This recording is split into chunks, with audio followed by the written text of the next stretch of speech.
तो दोस्तों आज हम फिर से आपके लिए लेकर आए देश और दुनिया की सभी ताजा बड़ी खबरें फटाफट एक एक करके विस्तार से आज आपको बताएंगे। तो वीडियो को अंत तक जरूर देखें दोस्तों। वीडियो बनाने में हमें काफी मेहनत लगी है, तो वीडियो को दिल से लाइक कर दें। जी हाँ दोस्तों, पहली खबर मैं आपको बता दूं कि कर्नाटक विधानसभा चुनाव से पहले बीजेपी में भयंकर फूट के बाद बनी नई पार्टी भाजपा में मचा हड़कंप। तो वहीं आपको बताएंगे दोस्तों कि नए साल पर यूपी में एंट्री करेगा भारत जोड़ो यात्रा। अखिलेश यादव और मायावती समेत कई बड़े नेता होंगे शामिल। तो वहीं आपको बताएंगे दोस्तों कि महाराष्ट्र कर्नाटक सीमा विवाद को लेकर उद्धव ठाकरे ने सीएम एकनाथ शिंदे पर साधा निशाना।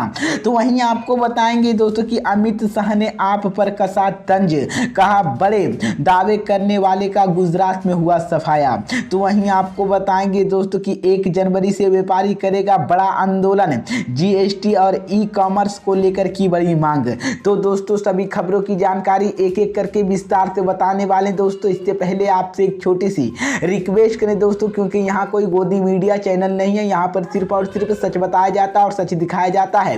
अगर आप भी निष्पक्षपात कार्यकर्ता का सपोर्ट करते हैं, अगर आपको भी लगता है कि देश में होने वाले तमाम चुनाव ईवीएम से ना होकर के बैलेट पेपर तो होना चाहिए, तो आप इस वीडियो को लाइक करके चैनल को सब्सक्राइब जरूर कर लीजिए, साथ में बेल आइकन भी प्रेस कर लीजिए और वीडियो को ज्यादा से ज्यादा शेयर कीजिए। इसी बीच पर दोस्तों अगली खबर की और तो कि कर्नाटक विधानसभा चुनाव से पहले बीजेपी में भयंकर फूट के बाद बनी नई पार्टी भाजपा में मचा हड़कंप। जी हां दोस्तों, आपको बता दें ये बड़ी खबर सामने निकलकर आई दोस्तों कि 2023 के कर्नाटक विधानसभा चुनाव से पहले सियासी हलचल तेज हो गई है। अब राज्य के बड़े खानन कारोबारी और भारतीय जनता पार्टी सरकार में मंत्री रह चुके जी जनार्दन रेड्डी ने नई पार्टी का ऐलान कर दिया है। साथ ही उन्होंने अगले विधानसभा चुनाव के लिए अपनी योजना भी जाहिर कर दी है। अब संभावना जताई जा रही है कि नई पार्टी की एंट्री के से भाजपा का खास तौर पर बल्लेवारी समेत कई क्षेत्रों में नुकसान उठाना पड़ सकता है। खास बात यह है कि रेड्डी पर करोड़ों रुपए का अवैध खनन मामला जारी है। इस मामले में वह साल 2015 से ही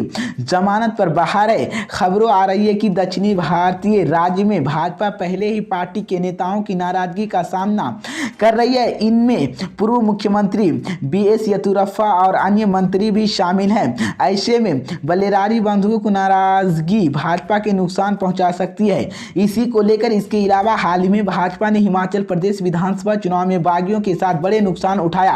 कुल 68 सीटों विधानसभा सीट पर पहाड़ी राज्यों में 22 बागी मैदान में थे और हालांकि जीत कम हुई नसीब हुई, लेकिन कई सीटों पर भाजपा का जमकर वोट काटे थे। रेड्डी ने रविवार को पार्टी के कालियन राज्य प्रतिपक्ष की घोषणा की। उन्होंने कहा 2023 का चुनाव कोपल जिले में गंगावती से लड़ेंगे। उन्होंने कहा कि भले ही भाजपा नेता यह कर रहे हैं कि पार्टी के सदस्य नहीं हूं और इसके साथ ही कोई संबंध नहीं है, लेकिन मैं आपको बता दें कि कर्नाटक में भाजपा को एक बार फिर से हिमाचल जैसे नुकसान होने जा रहा है, जिसके बाद भाजपा में भयंकर फूट हो गया है। इसी बीच पर दोस्तों अगली खबर की और तो की नए साल पर यूपी में एंट्री करेगा भारत जोड़ो यात्रा। अखिलेश यादव मायावती कई नेता समेत होंगे शामिल। जी हां दोस्तों, आपको बता दें ये बड़ी खबर सामने निकलकर आई दोस्तों की कांग्रेस की भारत जोड़ो यात्रा शनिवार को राजधानी दिल्ली पहुंची है। यह यात्रा राहुल गांधी की, कांग्रेस की पूर्व अध्यक्ष सोनिया गांधी और कांग्रेस महासचिव प्रियंका गांधी वाड्रा का साथ मिला। यात्रा में एक्टर कमल हसन भी पहुंचे। अब भारत जोड़ो यात्रा विश्राम पर और 3 जनवरी यात्रा दिल्ली से यूपी में प्रवेश करेगी। जानकारी के मुताबिक कांग्रेस उत्तर प्रदेश में भारत जोड़ो यात्रा का सफल बनाने के लिए खूब तैयारियां कर रही है। कांग्रेस पार्टी भारत जोड़ो यात्रा में शामिल होने के लिए अखिलेश यादव, मायावती, जयंत चौधरी और समेत आमंत्रित करेंगे और कांग्रेस के वरिष्ठ नेता सलमान खुर्शीद ने भी ओम प्रकाश राजभर को यात्रा में जुड़ने का न्योता दिया। भारत जोड़ो यात्रा में अब तक पूजा पाठ की रिया, सुशांत सिंह, शवर भास्कर, ऋषिया देसाई समेत कई नेता शामिल होने जा रहे हैं। लेकिन मैं आपको बता दें कि गौरतलब की कन्याकुमारी से 7 सितंबर से शुरू हुई यात्रा अब तक 9 राज्यों में तमिलनाडु, केरल, कर्नाटक, तेलंगाना, आंध्र प्रदेश, महाराष्ट्र, मध्य प्रदेश, राजस्थान, हरियाणा से गुजर चुकी है। राहुल गांधी की नेतृत्व में जा रही पदयात्रा अब तक लगभग 3200 किलोमीटर दूरी तय की है। इसी बीच पर दोस्तों अगली खबर की और तो कि 1 जनवरी से व्यापारी करेगा बड़ा आंदोलन, जीएसटी और ई कॉमर्स को लेकर कई बड़ी मांग। यहाँ दोस्तों आपको बता दें ये बड़ी खबर सामने निकलकर आई दोस्तों कि 1 जनवरी 2023 यानी कि नए साल से पहले दिन से देश भर में व्यापारी ने आंदोलन का फैसला किया है और इसी को लेकर foundation of all industries banner तले व्यापारियों के कॉमर्स और जीएसटी को लेकर आंदोलन करेंगे। इस बारे में केट की ओर से बताया गया कि 3 वर्ष के अधिक समय से बीत जाने के बाद भी केंद्र सरकार ई कॉमर्स नीति और उपभोक्ता संरक्षण अधिनियम के तहत ई कॉमर्स के नियम नहीं बल्कि पाई, जबकि विदेशी ई कॉमर्स कंपनियों के बिना रोक लगातार नीति का उल्लंघन ठीक सरकार का नाक नीचे कर रही है, उनके खिलाफ अभी तक कोई कार्रवाई नहीं की गई है।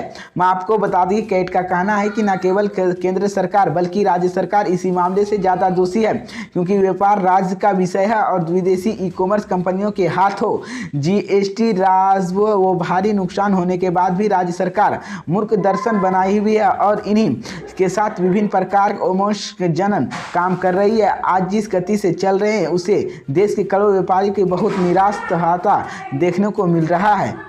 इसी बीच पर दोस्तों अगली खबर की ओर थी कि महाराष्ट्र कर्नाटक सीमा विवाद को लेकर उद्धव ठाकरे ने सीएम एकनाथ शिंदे पर साधा निशाना। जी हां दोस्तों, आपको बता दें ये बड़ी खबर सामने निकलकर आई दोस्तों कि महाराष्ट्र व कर्नाटक के बीच सीमा विवाद खत्म होने का नाम नहीं ले रहा है।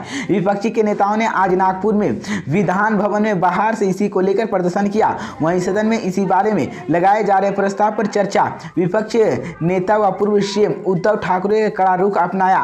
ठाकरे ने एकनाथ शिंदे पर आरोप लगाया कि वो सीमा विवाद के महीने, जबकि कर्नाटक व सिंह मुखर है। इसी को लेकर मैं आपको बता दें, विपक्षी के नेता ठाकरे ने सीमा विवाद को लेकर सुप्रीम कोर्ट के फैसला होने के तक कर्नाटक में बेलगावी कारवार के नेपाली केंद्र शासित प्रदेश घोषित किया जाए। विधानसभा में पारित होने वाले प्रस्ताव में इस मांग को शामिल किया जाए। इससे जवाब में डिप्टी सीएम देवेंद्र फडणवीस ने कहा कि महाराष्ट्र की एक इंच जमीन के लिए लड़ेंगे, महाराष्ट्र चुप नहीं बैठेगा। महाराष्ट्र विपक्षी दलों के नेताओं के सीएम एकनाथ शिंदे राज्य सरकार और कर्नाटक सरकार के खिलाफ जमकर नारेबाजी की। विपक्षी नेताओं हाथ से हाथ तस्कियों के लिए हुए। इसमें से महाराष्ट्र सरकार से मांग की गई है कि या तो वही सीमा विवाद सुलझाए या कुर्सी खाली करे। इसी बीच पर दोस्तों अगली खबर की ओर से कि अमित शाह ने आप पर कसातंज कहा, बड़े दावे करने वाले गुजरात में सफाया। जी हां दोस्तों, आपको बता दी ये बड़ी खबर सामने निकलकर आई दोस्तों की केंद्रीय गृह मंत्री अमित शाह ने आम चुनाव 2024 को लेकर बड़ी बात कही है। रविवार को सूरत में आयोजित भाजपा विधायक के सम्मान समारोह के पूर्वाचल संबोधित करते हुए उन्होंने कहा कि गुजरात चुनाव में नतीजे पूरी राजनीतिक तस्वीर बदल जाएगी। इसका सकारात्मक असर लोकसभा चुनाव 2024 पर भी होगा। अमित शाह ने कहा कि गुजरात चुनाव 2022 में भाजपा ने ऐतिहासिक जीत हासिल की और इसमें से पार्टी ने अपने राज्य अपना रिकॉर्ड तोड़ते हुए असंख्य सीटों जीत की और जीत के बाद उदाहरण दिया कि गुजरात भाजपा का बहुमत गढ़ है। भाजपा विधायक का सामना समारोह सूरत शहर व सूरत जिला भाजपा ने आयोजित किया। इसी को लेकर शाह ने कहा कि इस चुनाव में कोई नई पार्टी आई, अलग अलग दावे पर गारंटी, लेकिन नतीजे आने पर ही इन सभी पार्टियों की कुचल दिया गया। नतीजे में दिखाया कि गुजरात में लोग प्रधानमंत्री नरेंद्र मोदी और बीजेपी का स्वागत करने के लिए तैयार थे।